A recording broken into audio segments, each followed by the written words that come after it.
ফিলিংসটা এটা আলাদাই মজা আর কি। তো আমরা চা খেয়ে দেন আবার ঘোরাঘুরি করলাম। ওখানে নাকি একটা বড় লঞ্চ ঘাট আছে, তো আমরা ওখানে গিয়ে দেখি ওখানে হচ্ছে মাছ নিলামে বিক্রি হয় নাকি। আমাদের ওখানে তো কোনোদিন দেখি না আমি মাছ নিলামে বিক্রি হইতে।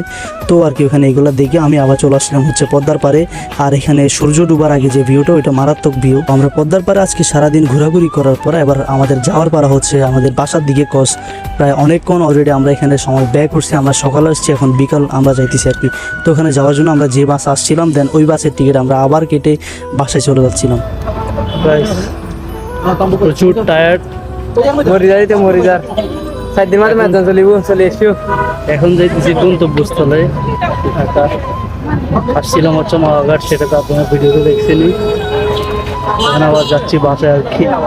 প্রচুর ঘোরাঘুরি করছি, ঘোরাঘুরি করছি, সেটা হয়তো আপনার ভিডিও যদি ফুল দেখে থাকেন তাহলে হয়তো দেখবেন। তো আজকের জন্য এতটুকুই, দেখা হবে নেক্সট ভিডিওতে। আল্লাহ হাফিজ।